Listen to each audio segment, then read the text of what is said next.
प्यास लग रही है, पानी भी खत्म हो गया है, अब क्या करें? वो ये बोलकर आसपास देखने लगा। दूर उसे एक छोटा सा घर दिखाई दिया। वह पानी मांगने के लिए उस घर की तरफ जाने लगा। दादी, मुझे बहुत प्यास लग रही है, थोड़ा पानी मिलेगा क्या? ठीक है बेटा, मेरे पीछे आना, दिखाऊंगी। आओ बेटा, मैं पंप मारूंगी, तुम जाके पानी पी लो। अरे दादी, आप क्यों तकलीफ उठाएंगी? रहने दीजिए, मैं खुद चला कर पी लूंगा। नहीं बेटा, मुझे अपना मटका भी भरना है। तुम पानी पीने के बाद मेरा मटका पंप के नीचे रख दो। ठीक है दादी।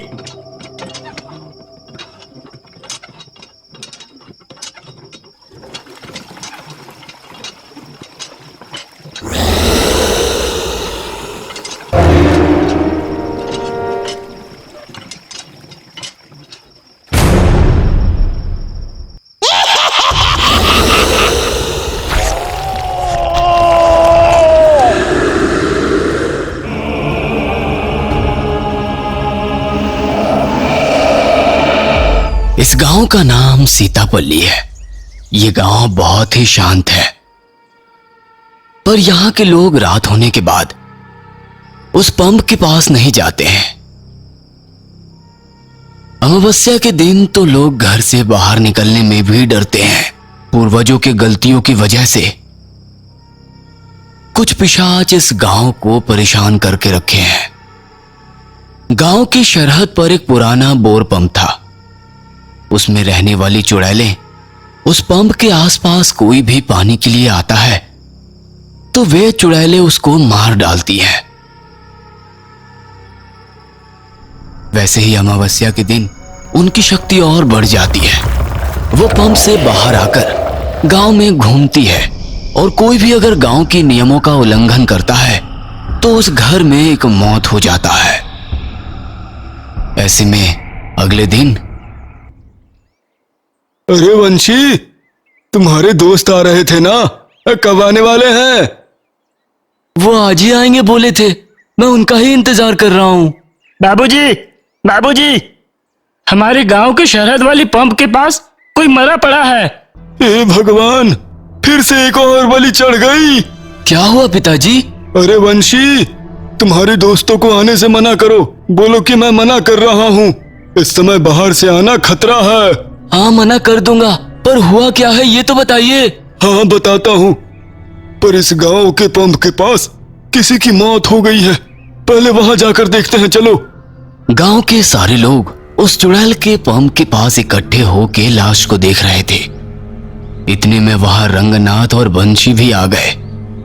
उस दिन शाम को गांव के सारे लोग पंचायत के पास इकट्ठे होकर, पंप की चुड़ैलों के हाथों एक और आदमी की जान चली गई। इस मृत्यु के कारण हम सब जानते हैं। हमारे पूर्वजों की गलतियों के कारण हम ये भुगत रहे हैं। इस समस्याओं को हटाने के लिए उस अद्भुत मुनि ने जो भी करने को बोला था, हम सब तो कर रहे हैं। उस चुड़ैल के बारे में ना जानकर, उन चुड़ैलों के बारे में ना जानकर, जो आदमी रात को गांव की सरहद पार करेगा वो उसको मार डालती है। आने वाले 2 दिन में अमावस्या है, फिर से उस चुड़ैल की ताकत बढ़कर गांव में आएगी।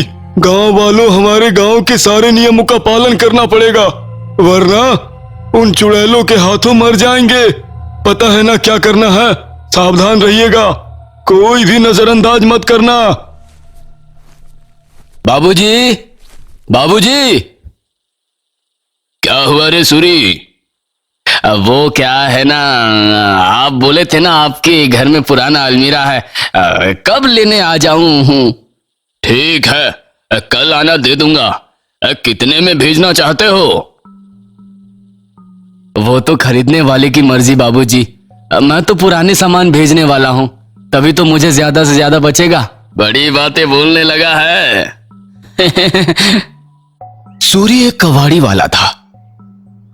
उसे गांव में कोई पुराने सामान की जानकारी मिलने पर जब तक उसे ना भेजे उसको चैन नहीं मिलता है।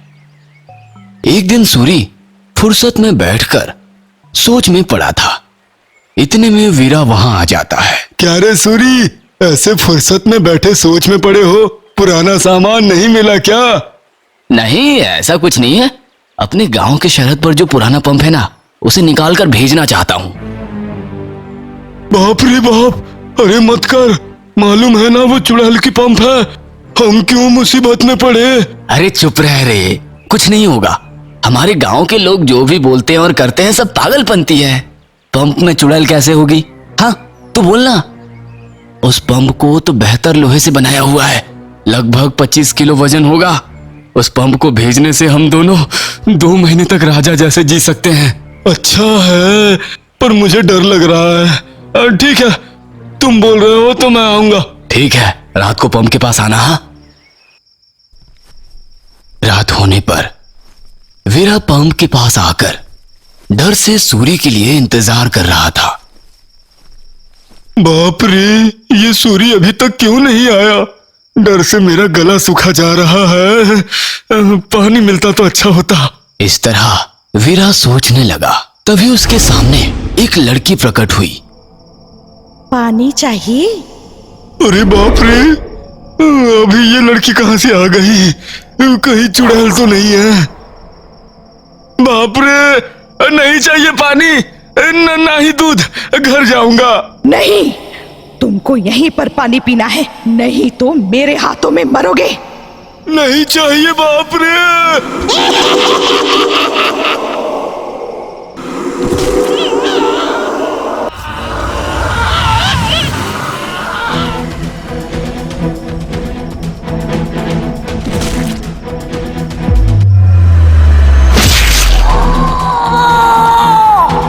सही समय पर आ गया।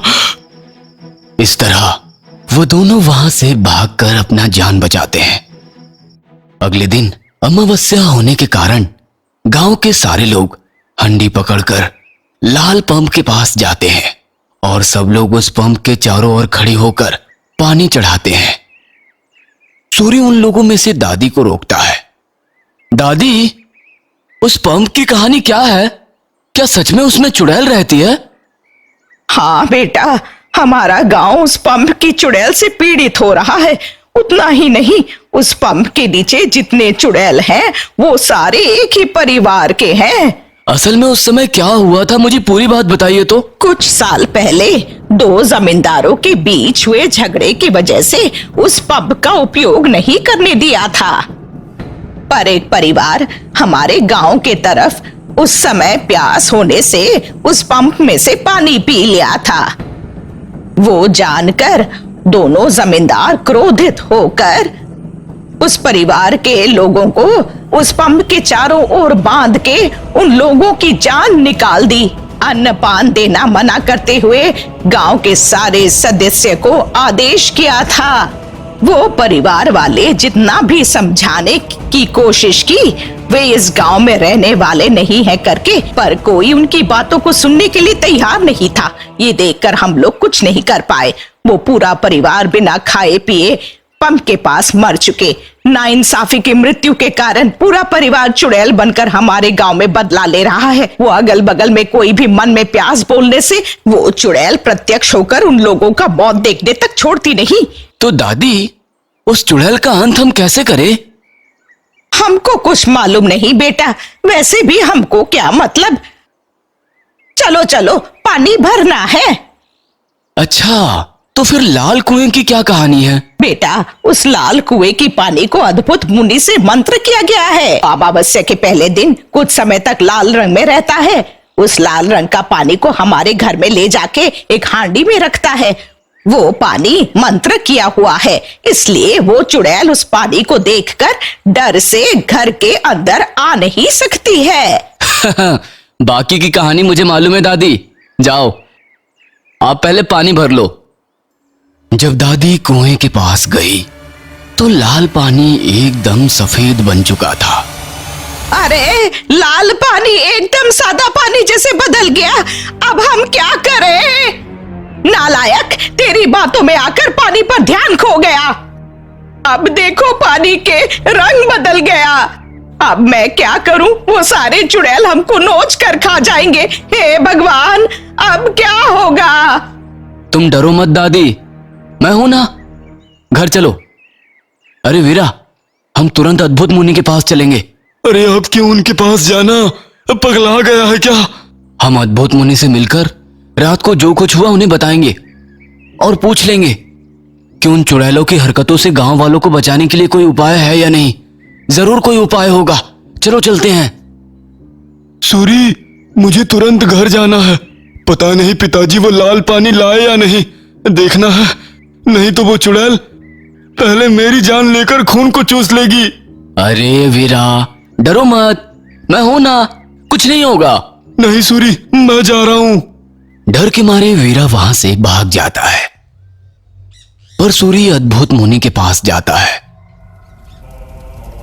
क्या बात है सूरी, कैसे आना हुआ? स्वामी जी, हमारे गांव के पंप के पास जो मृत्यु हो रही है उनके बारे में तो आपको पता है ना।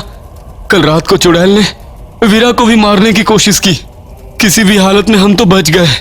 अब से हमारे गांव में कोई भी सदस्य उस चुड़ैल के हाथों नहीं मरने चाहिए, इसलिए हम आपके पास आए हैं। आप जो बोलेंगे हम करने के लिए तैयार हैं। जो कुछ करना है मैं वो कर रहा हूँ, पर उन चुड़ैलों की हरकतें रोकने के लिए मेरी शक्ति काफी नहीं है। केवल एक ही रास्ता दिखाई दे रहा है, वो केवल पिंजाल पर्वत की महामुनि से ही होगा। उनकी दिव्य शक्ति से हर चुड़ैल बहुत डरती है। वो महामुनि बड़े शक्तिशाली हैं। तुम उनके पास जाकर अपनी समस्याओं को बताओ। वह चुड़ैल कितनी भी शक्तिशाली हो, पर उस महामुनि के सामने सर झुकाना ही होगा। तुम तुरंत पिंज पर्वत जाकर उस महामुनि से मिलो। मैं यहाँ पूजा के लिए सारी तैयारियां करता हूँ। ठीक है स्वामी जी, मैं अभी जाता हूँ और गांव वालों को बचाऊंगा। सूरी महामुनि के पास जाने लगा। पिंजल पर्वत सीतापली गांव से काफी दूर था। सूरी काफी दूर चलने के बाद उस पहाड़ तक पहुंचकर वहां महामुनि से मिलता है। कौन हो तुम? स्वामी जी, मैं अद्भुत मुनि के कहने पर सीतापली गांव से आया हूँ। हमारे गांव में बड़ी समस्या आ गई है। मैं सब जानता हूँ। आपको किसी भी हालत में हमारे गांव वालों को बचाना होगा। केवल एक ही रास्ता दिखाई दे रहा है, पर वो तुम्हारे जान के लिए खतरा है। बताइए स्वामी जी, हमारे गांव को और गांव के लोगों को बचाने के लिए कुछ भी करने को तैयार हूँ, चाहे मेरी जान ही क्यों ना चली जाए। ठीक है, तो चलो मेरे साथ। महामुनि सूरी को गरिनी मूर्ति के पास लेकर जाते हैं। गरिनी दुष्ट शक्ति वसा वसा, गरिनी दुष्ट शक्ति जया जया, आत्म दिग्बंधनम वसा वसा, गरिणी दिव्य शक्ति प्रणानम जया जया। स्वामी जी के मंत्र जाप करते ही गरिनी मूर्ति के हाथ में जो मंत्र दंड था उसमें से रोशनी जैसी तीर निकलकर उस 5 कपाल के अंदर जाती है और उस कपाल को एक कांवर से बांधकर सूरी के हाथ में दे दिए। सूरी, तुम किसी भी हालत में सुबह सुबह अपने गांव पहुंच जाना। इस 5 कपालों के साथ साथ तुम गांव में अपनी पैर रखोगे तो वो चुड़ैल कपालों से आकर्षित हो जाएंगी और तुम्हारे पीछे आएंगी। पर तुम बिना डरे उस लाल कुएं में इन 5 कपालों को फेंकना। उसी समय वे चुड़ैल भी कपाल के साथ कुएं में चली जाएंगी। बाकी सब अद्भुत मुनि संभाल लेंगे। याद रखना, वो 5 कपालों में से कोई भी एक बाहर नहीं रहना चाहिए, वरना तुम्हारी जान को खतरा होगा। डरना नहीं, साहसी बनकर जाओ। सूर्य उस अभिमंत्रित की हुई कपालों को लेकर गांव की तरफ चलता है। इतने में आधी रात हो जाती है। गांव के सारे लोग अपनी जान को मुट्ठी में रखकर डर से ये सोचते हैं कि फिर से वो चुड़ैल किसको मार डालेगी। आधी रात को पंप से चुड़ैल बाहर निकलकर गांव में गुजरती है। वह सारे घर को देखकर जा रही थी। सबके घर के बाहर हंडी में रखी हुई लाल पानी को देखकर डरते हुए वो जाने लगी।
सूरी के सारे कपालों को कुएं में फेंकते ही सारी चुड़ैलें एक के पीछे एक उस कुएं के अंदर चली जाती हैं, लेकिन उसमें से एक कपाल कुएं की दीवार से टकराकर बाहर ही गिर जाता है। जो चुड़ैल बाहर रह गई थी वह सूरी को पकड़कर मारने की कोशिश करती है। तभी अद्भुत मुनि दौड़ते हुए उस कुएं के पास जाकर उस कपाल को फिर से कुएं के अंदर फेंक देते हैं। इतने में वह चुड़ैल सूरी को छोड़कर कुएं के अंदर चली जाती है। तुरंत गांव वाले वह रस्सी को छोड़ देते हैं। वह शिलाकंद सीधे उस कुएं में गिरता है और पूरे कुएं को बंद कर देता है। आखिर में गांव वालों को उन चुड़ैलों से मुक्ति मिल जाता है और सब लोग शांति से सांस लेने लगे और सूरी की दिखाई हुई धैर्य और साहस की गांव वाले तारीफ करने लगे।